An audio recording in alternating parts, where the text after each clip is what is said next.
Hello and welcome to Dear Hank and John. Or as I prefer to think of it, Dear John and Hank. It's the podcast where me and my brother John talk about stuff and we answer your questions and we give you dubious advice, and it's fun. We also share all the news from Mars, which is a cold, dead rock distant from the sun, and AFC Wimbledon, which is the white-hot center of America's most popular sport. And we usually start out this podcast with a poem from my brother John. Actually, we usually talk about how we're doing. How are you, Hank? Oh, is that really? I don't know. I don't know how the podcast works. I'm good. You know what I just did, John? Do you know what I just did, like moments before this podcast began? Did you get a new refrigerator? No. Better than that. Is your refrigerator fixed? That's what the world wants to know. I ate pesto that was taken out of my fixed refrigerator. Congratulations on having fixed your refrigerator and being able to enjoy pesto. In personal news, today is day 29 of my 30-day elimination diet, which means that tomorrow I can begin to reintroduce food groups to find out what I'm allergic to that's causing my eosinophilic esophagitis. At the very least, along the way, I have learned that many of the things that I thought were required for living turn out not to be, and that in fact you can survive without dairy and wheat and soy and essentially everything that makes food taste good. Yeah, I bet you can't have pasta, huh? I have not been able to have pasta in some time. Would you like a poem for today? It's kind of on the topic, now that I think about it. Oh, it's a pesto-related poem? It's a poem related to consumer goods. And pesto would have been, pesto All right. is essentially a consumer good. Today's poem is actually a request, Hank. Luis, oh my goodness, longtime listener to Dear John and Hank, requested this poem. Well, not that long time. Yeah, long time. No, he's listened to all 11 episodes. He requested this poem, The World is Too Much With Us, by William Wordsworth. Great British romantic poet, William Wordsworth, and this is a great example of his poetry. The world is too much with us, late and soon. Getting and spending, we lay waste our powers. Little we see in nature that is ours. We have given our hearts away, a sordid boon.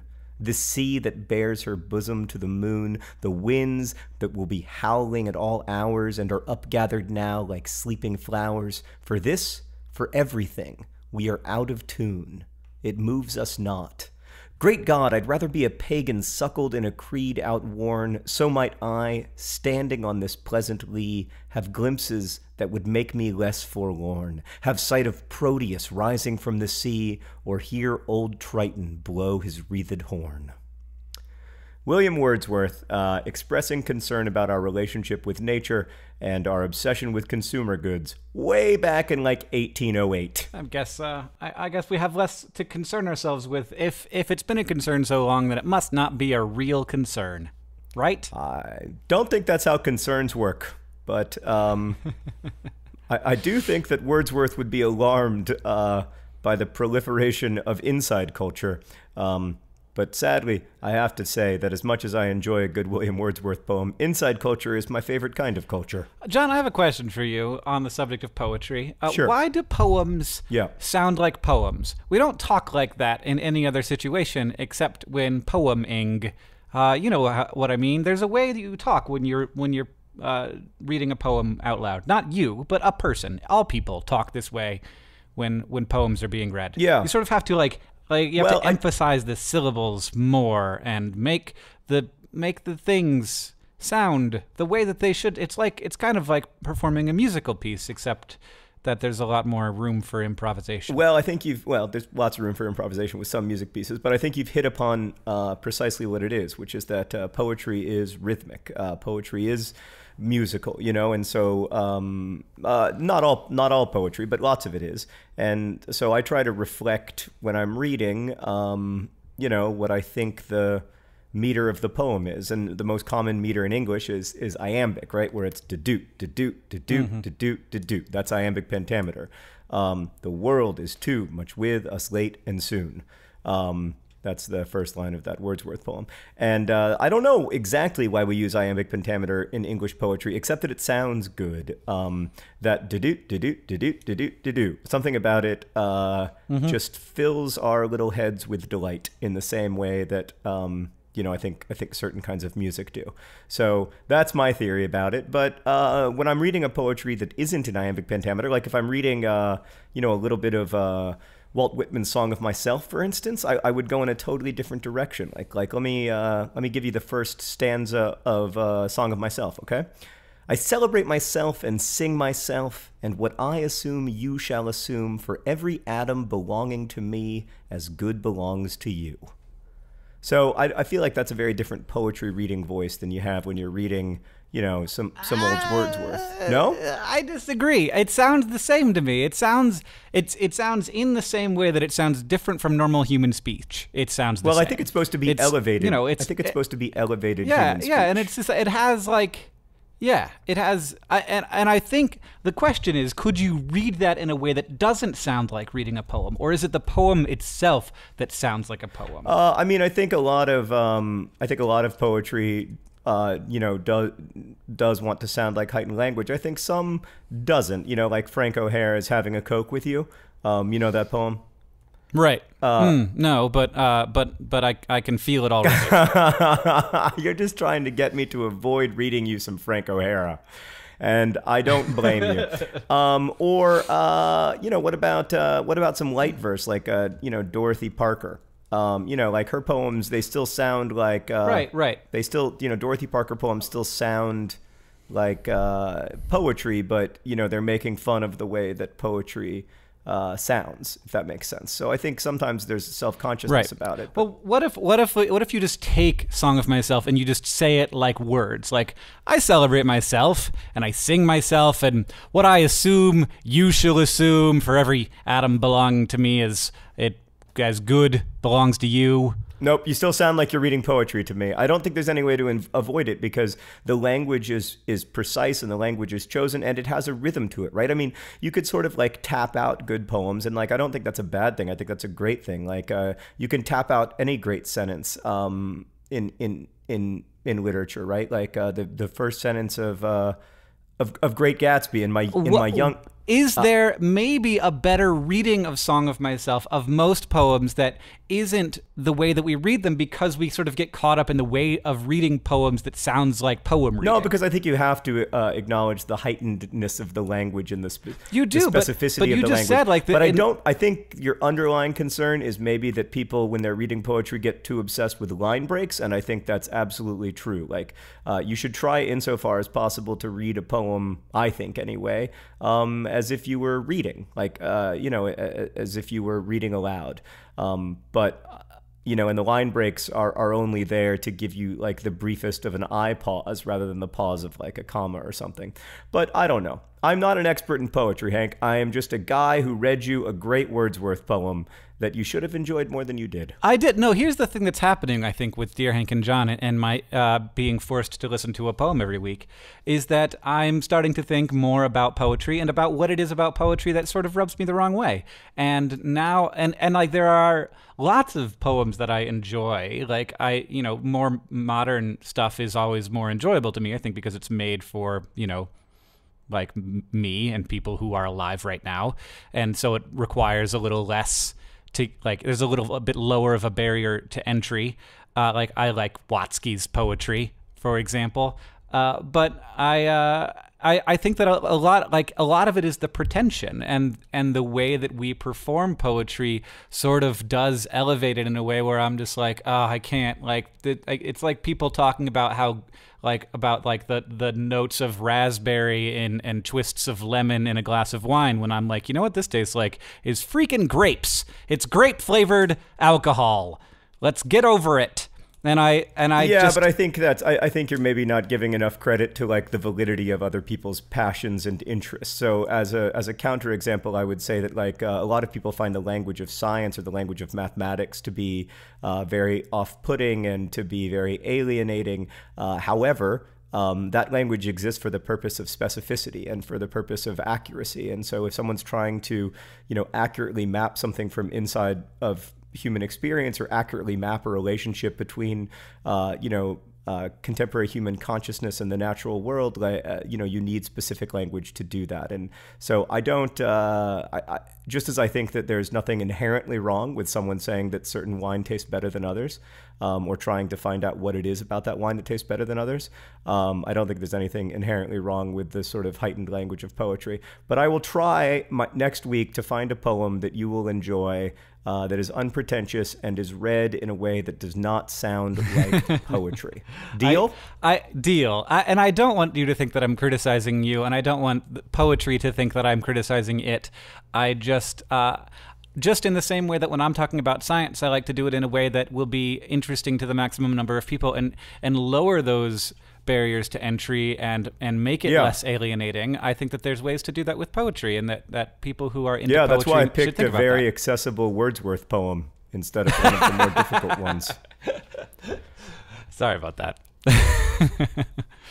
Oh, well, let's do some questions, John. Does that sound good to you? It sounds fine. I think increasingly that the way that I wanted you to feel about AFC Wimbledon is instead the way that you're starting to feel about poetry, which is extremely unfortunate, because I just wanted to read a poem to sort of like set the mood, and now I have to read a poem and then defend it every week for 20 minutes.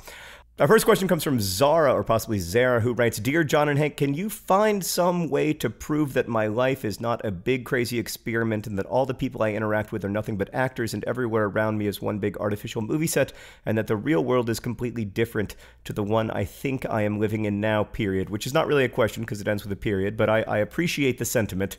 Because for many years, I believed exactly that. When I was a child, I believed that I was the only real person and that Hank was an alien and my parents were aliens, and that the entire world that I knew existed only to sort of entertain and distract me because I was the only real human in this very complicated, like, alien play about what would happen to a human if you did various things to them. So I'm very simple. Do you think that comes from? Do you think that comes from a place of like just knowing a lot more about yourself, and like, you know, the experience of the self is a much richer experience than the experience of the other, and so is that where that, like, I think a lot of people sort of like have this thought at one point in their lives. Right. Yeah. So there's a bit of a word for it, right? Solipsism. The idea that the self is, myself is the only thing or the only self that can be known to exist, and that I should act out of that belief. Like that's a big idea in Greek philosophy, and then moving forward as well. It's very difficult to prove a negative or disprove a negative. It's very difficult to prove that that's not true. However, I don't think that it is true, and I think like one of the central facts of being a person who is alive in a world with other people is that you have to have faith that other people are as real as you are, and that their experiences are as real as yours, that their grief is as real as yours, because otherwise you will end up acting in a way that puts you further from connection to people. So it is a leap of faith to imagine that other people are actually people and not some kind of like complicated experiment. But it's a leap of faith that makes a lot of sense. It is the far more likelier scenario for starters. Yes. And yes, certainly. I'll also say that it would be very, very unusual for Hank and John Green to have done a 10-year-long video blog project so that we could play this one very small part in the life of Zara. Well, I mean, it would be unusual, except not from Zara's perspective, because from Zara's perspective, essentially the only thing that's ever verifiably happened are things that happened to Zara, right? So there is no world outside of Zara to Zara. And that's kind of the challenge of being stuck inside this prison of consciousness, that like my consciousness is the only one that I'll ever have. My eyes are the only eyes I'll ever see out of. I'll never know what it's like to be someone else. I'll never be able to inhabit another person's mind. And like, I don't want to minimize the size of that challenge because I think it's the greatest challenge that humans face. But I do think that the responding to that challenge by saying like, oh, these people probably aren't real, or I can't verify that they're real, so, screw them. I think that's the wrong response. Right. Yeah. So the answer is, can we prove it? No. But it is the case. everybody's just their own person. Yeah, as much as I can't prove it, I am still sure of it. That said, there are a bunch of philosophers who have ostensibly disproved solipsism. There are others who still argue for it, but not so many. But yeah, I think the right way to go about the world is to assume that other people are probably people who don't exist purely for your amusement and or edification. All right, we have another question. This one is from Christy, who asks, Dear Hank and John, it's occurred to me that for the last few years, I've always been between places. I live in places temporarily at university or my parents' house. I travel between them as well as around the country to see my friends. Either due to a restless nature or reading too much Kerouac, I want change and new things, feeling that I need to be moving. What is home? Is it a place? Is it an environment? Do you reach a point in life when you find home? And how do you know when you found it? Ah, dang. Yeah, that's a big question. I don't think everybody reaches a point in their lives when they find home, and I don't think everyone needs to. I have an artist friend, for instance, who's in her 40s and was born in Afghanistan and lived for most of her childhood in Afghanistan, but doesn't, have a permanent residence now, and also doesn't particularly want to have one. She spends a lot of time in the U.S. and a lot of time in Canada and some of the time in Afghanistan, and she isn't seeking permanence in the way that I would seek it. But that said, I remember that feeling of restlessness and having read a little bit too much Kerouac, and it took me a long time before I felt at home, but now that I do, it's almost like something that you see in retrospect, where you, at least for me, where I'm like, oh, I guess this is home because I've lived here a long time and I don't want to move anymore. And once I found it, I've been very reluctant to leave. I also feel very at home in the place where I am, but I also empathize with Christy in that sometimes, I do love to experience new things, and I do love to do things. I also love to sit and stay at home and do the thing that I normally do and have a routine. I think that what this boils down to is the idea of, maybe not, but I've been thinking about this a lot. The idea of normal, the idea of the regular, and having, and there's sort of, there's a push in my life, and I think in a lot of people's lives, to avoid that, to be weird, to try new things, and especially when you're young, I think that there's sort of a mutagenic force of youth in culture, and that's an important part of that. Is like this desire to do things differently. But then when you settle into the normal and you find a normal that really works for you, and it might not be society's normal. Hopefully it is. Of course, it isn't exactly society's normal, and it may be very different from society's normal. But the normal that works for you, and of course that normal can change from day to day and year to year, can be a really wonderful thing. as much as, I kind of think that it's underrated. Yeah. As you know, Hank, I believe that stability in general is underrated. Both political and social stability are underappreciated because we're always fomenting revolution. I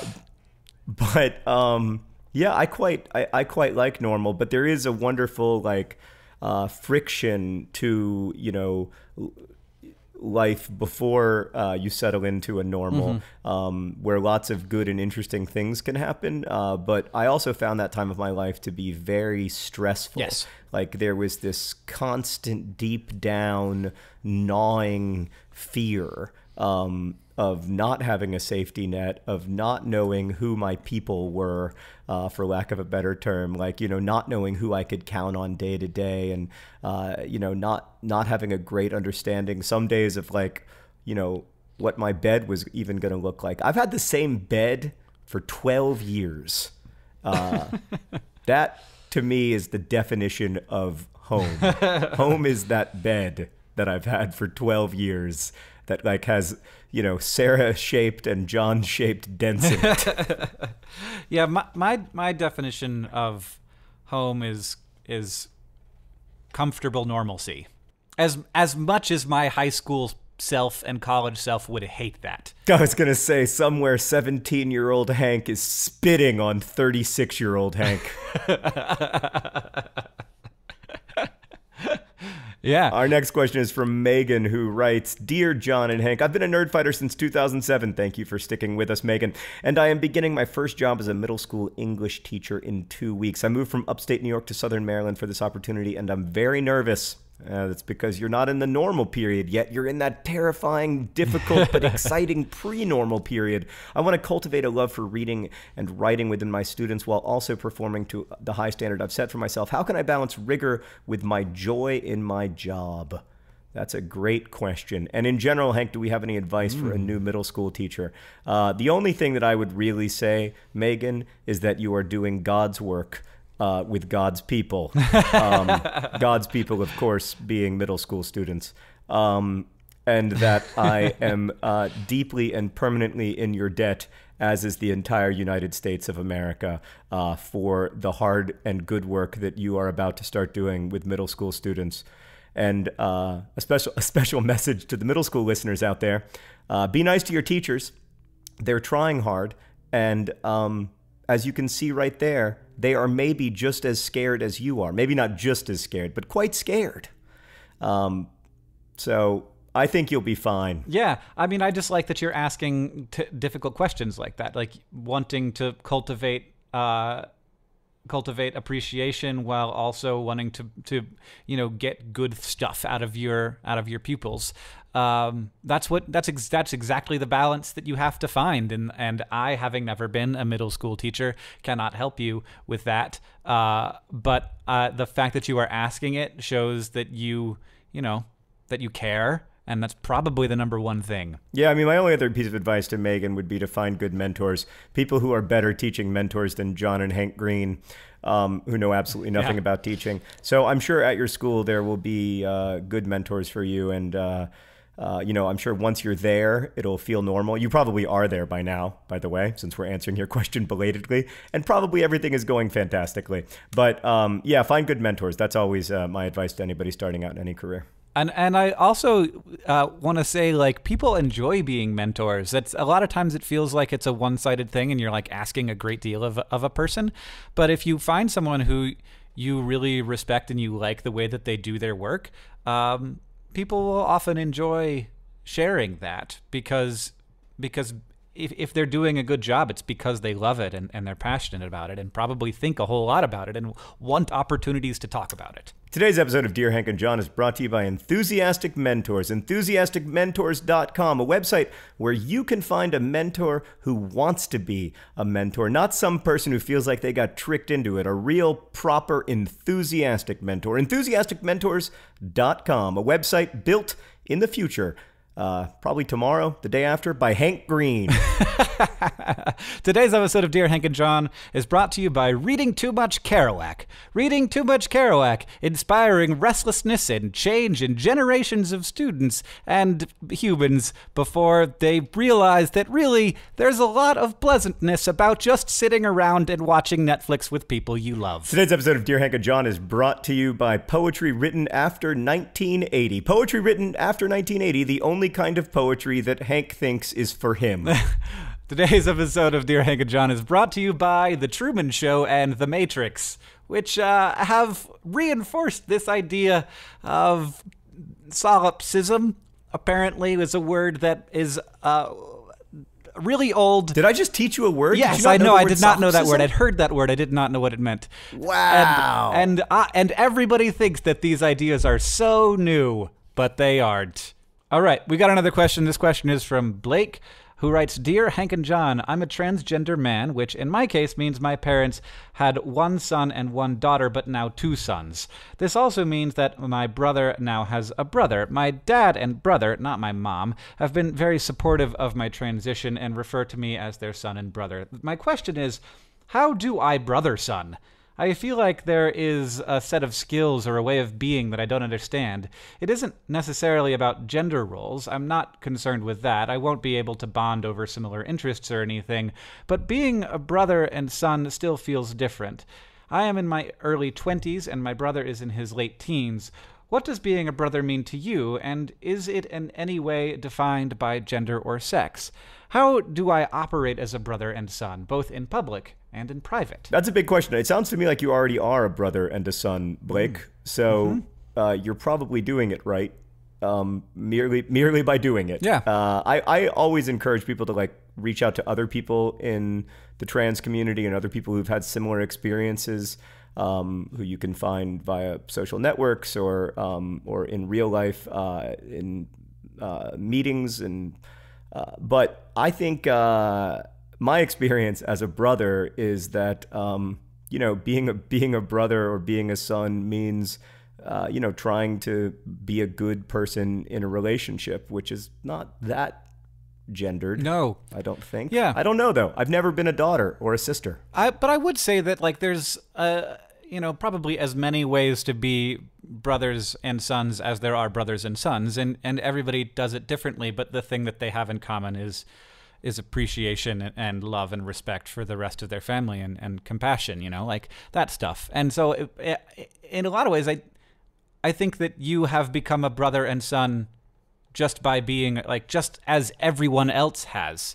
You do the thing, and if your family knows that you love them, then you're doing the thing right. Do you love me, Hank?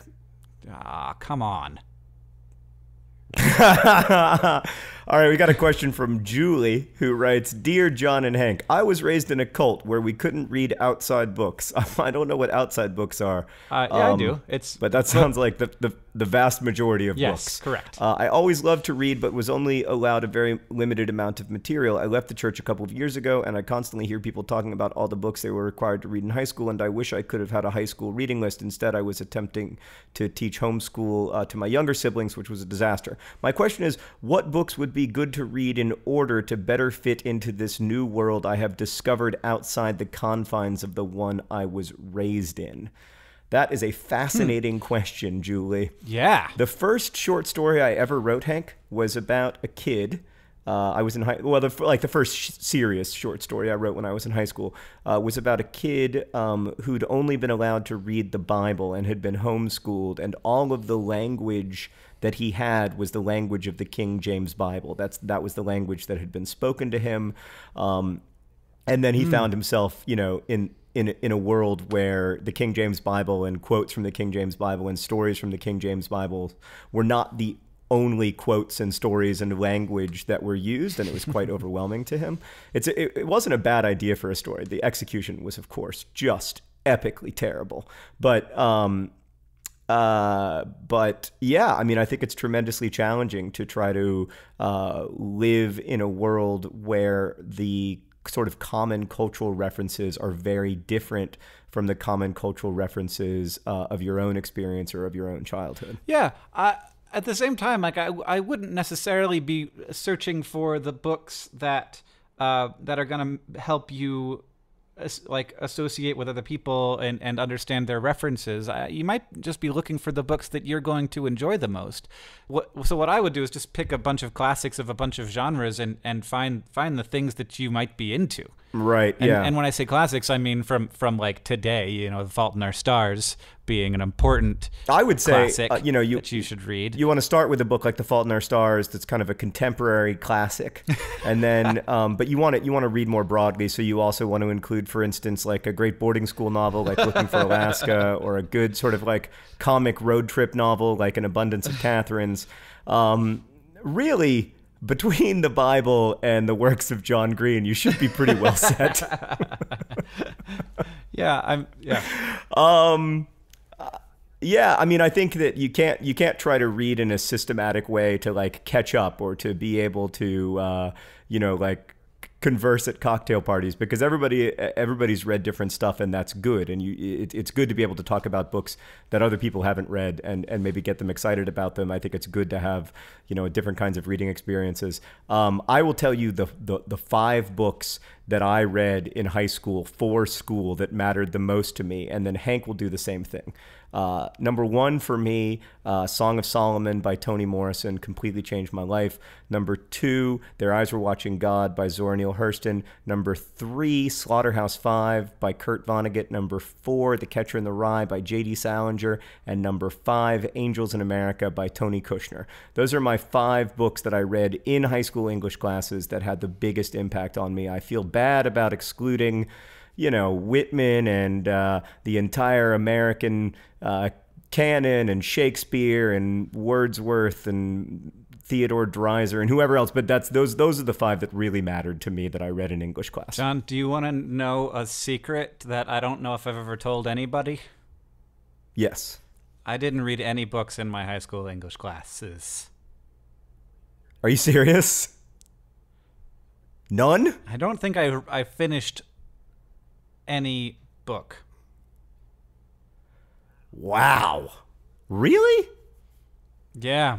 What about like Romeo and Juliet or something that's pretty short? That's not a book, and no. I mean, they printed in book form. You didn't. Well, did you not have good high school English texts? Like, did you not get? I did have. I had good high school English teachers, and I enjoyed exercises in high school English. I have very mild dyslexia, and I read very slowly. And when what would happen is, like, I would be assigned, the 3 chapters for that night. I'd read the 3 chapters, and then the next night I have to read another one, and I just couldn't keep up. And by the time I was just behind in reading the Cliff's Notes. So I didn't enjoy any of the books because I was reading them to try and churn through them as fast as possible. I did not enjoy a book until I read Jurassic Park. Well, that's an enjoyable book, no question about it. I remember reading Jurassic Park in high school and really enjoying it. Yeah, so I enjoyed Jurassic Park. That was the first book that I read all the way through, and like the first adult book. And it did inspire me to then go out and read longer books that took me. I'd probably in the beginning of this process would spend a month or 2 reading one book. And I just couldn't go faster than that. So that's what I did. And in class, it was we're reading these 10 books this semester. I just was never going to be able to do that. What else did you read in high school that was book length that you liked or that you finished? Can you remember anything? I read the Mars trilogy by Kim Stanley Robinson, and that was huge for me. And I honestly, until college, don't think I may not have read. I must have read some other books, but I don't know, man. It took me a long time to become a reader, and now I read just I still read slowly, but I read a lot. Yeah, you're a better reader than I am now. Well, yeah, you have everyone who has children will sometimes look at me and touch me softly on the arm and say, "What's it like to just read?" It is true that you don't have as much time to read, but I could choose to read a lot more than I do because, at the end of the day, after the kids go to sleep, I often watch television instead of reading. Yep. So I could definitely make better choices or different choices. I don't know if it's actually better. There's some pretty good TV shows on these days, but that's really interesting. That explains. A book that was huge for me and that I read in high school was T.H. White's book about what is it? What's it called? The Once and Future King? Yes, that one. I never read it actually, but I bought a copy once and cut a gigantic hole in it and put a ring inside of it for Sarah's birthday. Oh. I remember you doing that, and actually I remember looking at that hole in that book and feeling like you had burnt an American flag, basically. Oh, whatever. You buy a book, it belongs to you. You can do whatever you want with it. That's really interesting. It also explains your continuing fascination with Mars, that it was these 3 Mars books that had such a huge impact on your reading life. It almost makes me sympathetic to your position that Mars is of anything other than passing interest. Well, I may also point out that I'm not the only person who is fascinated with Mars. And in fact, I would like to see an analysis of movies about outer space versus movies about football, the game played with the foot, not football, the game played with the hands.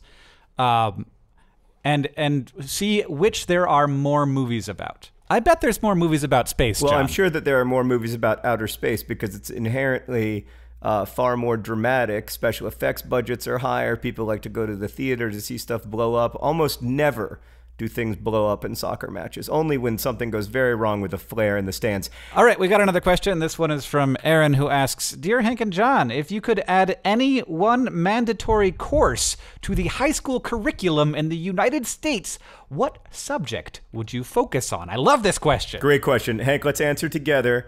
Ready? 3, 2, 1. Computer programming. Mars.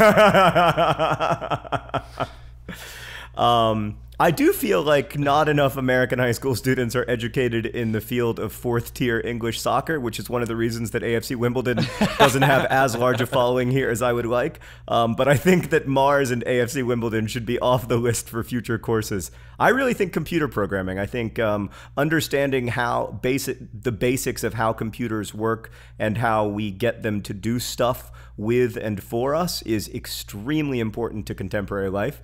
So that would be my vote. Hank? I like that a lot. I feel strongly in that regard as well. I think that it is offered in a lot of schools, and I hope that lots of students are taking computer programming. Even if you're not going to become a programmer, it's just a really important thing to know. I have taken computer programming courses, and I am not a programmer, but it is very helpful to me in my life to know what is possible and to be able to communicate with programmers. So that's great. Just to go in a different direction, I feel like there needs to be a course on how to live. Yeah. Like how taxes work, and personal finance and things like that. I would really like for that to exist. And then I think that there should be a course on critical thinking that is just called BS Detection 101. And I don't know, I feel like that's just something that isn't, it's supposed, like, it seems like it should be something that is in all of the courses, but somehow we've lost it. Yeah, I would say I would say critical thinking needs to be integrated into existing courses rather than made into its own course. But I don't disagree with you about what used to be called home economics or home ec. Being really, really relevant to people's lives, like knowing how to, not overdraw your checking account is very important. And I did not really know how to do it until I was about 28. Yeah, right. And the consequences of it, and and understanding the difference, like what it really means when you have a monthly bill, and what it and all of the different ways that not having money costs money, and how to avoid them. Yeah. Because I think that there's a whole industry in America that's based on people not understanding how money works. And it's a great industry for making poor people poor and rich people rich. And it makes me very, very angry. And I don't know why it's not something that is taught. And also I would like that course to teach how to vote. Yeah, how to vote. Not which person to vote for, but just how to vote. But how to how to engage with the American political system. Yeah. And that no matter how much money you have the exact same number of votes as the richest person in the world. Our last question for today, Hank, it comes from Eam, who writes, Dear John and Hank, I just realized that Eam's name is not Eam because his username is I am decadent. I don't think that person's name is Eam Decadent. I think that person's name is something that is not in their email address. Okay. Anyway, Eam writes, Dear John and Hank, do you like cooking? Is there a go-to meal you have when you want to be fancy? What if you're tired but don't want delivery? Thanks and happy eating. First off, there is no such thing as me being tired and not wanting delivery. Yes. Even when I'm not tired, I want delivery. Yeah. I do like... Now that you've mentioned it, I want delivery right now. Yeah, actually, come to think of it, why isn't there a pizza here? Oh, right, because I can't eat wheat or soy or dairy. The go-to meal for me when I want to be fairly fancy is a nice piece of fish, very simply grilled with cauliflower, some nice kind of, baked cauliflower, and very lightly boiled asparagus. That's the perfect meal for me. but it takes a lot of work, and I'd just as soon have pizza delivered. I think for us, it's either like curry, like massaman curry is sort of like the fancy if we want to spend some time. And then if like I just want to eat and I like, honestly, if I don't want delivery, it's because I don't want to wait 30 minutes. And so it's something like a tortilla with cold cuts and cheese microwaved. That's my... Oh, God, that sounds terrible. That's like, I need food. Or just a cold cut wrapped around a piece of cheese. Oh, God. Or 2 bananas. Yeah, 2 bananas sounds more reasonable to me. I have to say that I've had to plan my meals very carefully over the last 30 days because I can't eat any normal foods.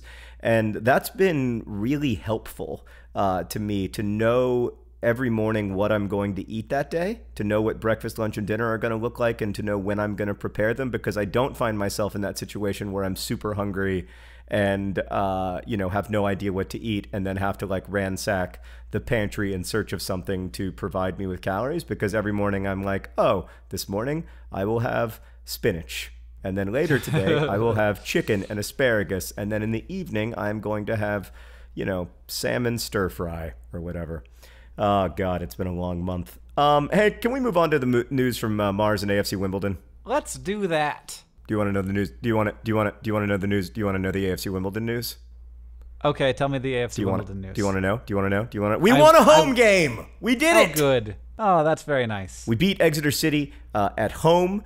Fans got to see a victory from the John Green stand, Hank. Thousands of people sat in the John Green stand and watched an actual AFC Wimbledon victory, beating Exeter City 2-1. And it was a beautiful game. The winning goal was scored by our 21-year-old striker, Aziz, the new striker. He was with the team last season, scored 7 goals this year, an expanded role, looking very promising, very exciting. And Hank, currently 5 games into the season, AFC Wimbledon are 12th in League 2. They are in 12th place. There are 24 teams in League 2. The bottom 2 get relegated, and then the top few get promoted up to League 1. 12th is dead center mid-table, very comfortable. Not a bad place to be right now, and hopefully if we can put a string of results together, we'll be up nearer those promotion places, and we can dream of third-tier English football. But it's too soon for that. It's just one home victory, but it was a good weekend. That is amazing news. I'm so happy for you. And also for everyone, because of how AFC Wimbledon is the most important sports team and institution in history. I thought that you were just going to say sports team, and I was going to have to correct you, but I appreciate your expansion. Hank, name another significant institution owned equal shares by every single one of its fans. You can't. Not even Nerdfighteria is owned by its fans. No, I actually looked into doing that once. It turns out to be quite complicated. I know, but AFC Wimbledon has overcome those regulatory hurdles because they actually care about their community, unlike some people. What's new in Mars? All right, this week on Mars, well, really on Earth, a slab of ice, 130 feet thick, that has persisted for tens of millions of years, was located on the surface of Mars. It's the size of like Texas and California put together. It's a very big, thick slab of ice that was probably deposited as snowfall tens of millions of years ago.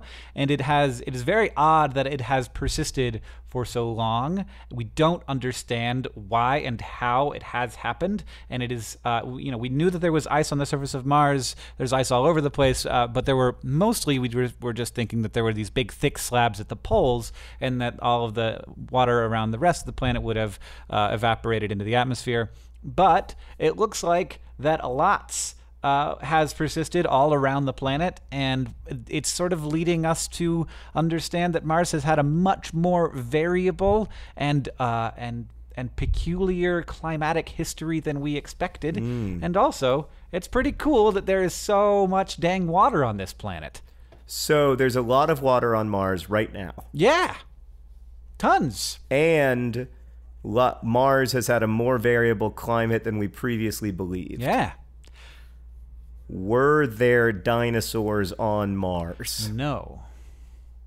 But that would have been high school Hank Green's ultimate book. It's Jurassic Park plus the Mars trilogy. No, you know what would be that is if we were like, we could make dinosaurs, but we've seen the Jurassic Park movies, so we're not going to put them on Earth. We know it would be a bad idea to put them on Earth, but we're going to have Jurassic Mars. Jurassic Mars?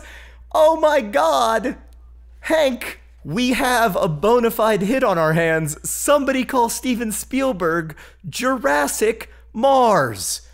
We had Jurassic Park. We had Jurassic World. The not logical next step, Jurassic Solar System, Jurassic Mars. All right, John, you're the writer, so I expect to read a short story called Jurassic Mars within the next 6 months. I'm pretty sure that is a copyrighted idea, and they seem to protect that copyright pretty aggressively. There's nothing copyrighted about the word Jurassic. I think there's something copyrighted about the idea of bringing dinosaurs back from the dead. Nah. You don't think so? Nah. No way. All right, then it's settled. Forget writing a short story. I'm a movie producer now, Hank. I have a movie producing deal with Fox 2000. I'm going to make the movie Jurassic Mars. Do you think Spielberg will mind? No.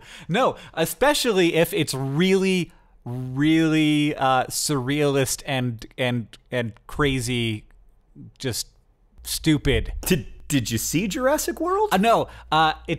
Maybe it should be animated and it should be for kids, but there should still be lots of blood and guts. Jurassic Mars for kids. I mean, it's a great idea for a TV show.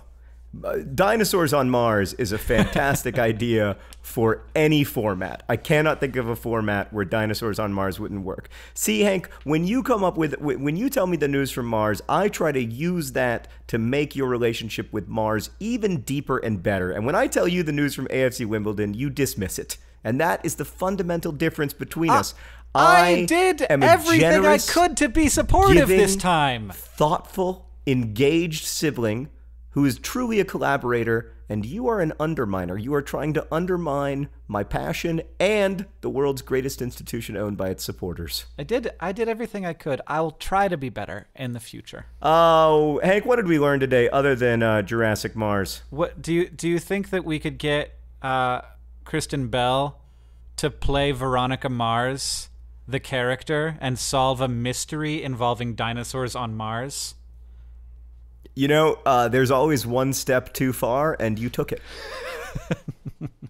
Okay. We need to keep thinking. We've only had this dinosaur on Mars idea for like 5 minutes. Okay, let's not expect it to completely cohere yet. Okay, but it's coming together. All right, I can feel it. I can feel the creative juices working. As soon as we go off the air of the podcast, I think you and I need to set up some meetings with Hollywood producers, and it's just all dinosaurs on Mars all the time.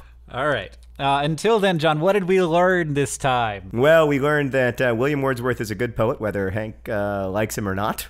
We learned that we don't know whether everyone else exists, but they probably do. We learned that being a good brother and a good son is mostly a matter of loving and being loved, even though Hank wouldn't say that he loves me. Thank you for spending some time with us. I'm Hank. That other guy is John. He's my brother. This podcast is called Dear Hank and John, and you can send us questions at dearhankandjohn.com. This podcast is also something that is edited by Nicholas Jenkins. The theme music is from Gunnarolla, and as they say in our hometown, don't forget to be awesome. One other thing, Hank, you just said that you could send us questions via dearhankandjohn.com, which, you can! You've created a website! Oh, well, it doesn't actually... Did I? Well, there's a dearhankandjohn.tumblr.com. It looks, nope, that's a different thing. Yep, you can't submit questions via dearhankandjohn.com. You have to go to hankandjohn@gmail.com. Confirmed. What is this? There's a dearhankandjohn.com. Yeah, it's a Tumblr where people write us really nice letters. It's really sweet. That existed before this podcast did. It did. Yes, we stole the idea Well, we from stole them. the name from them. Different idea, same name. Yeah. Sorry about that, dear. We probably, in retrospect, maybe should have called the podcast Dear John and Hank. I think DearJohnandHank.com is available. In fact, I'm going to register it now. Thanks for listening. Bye.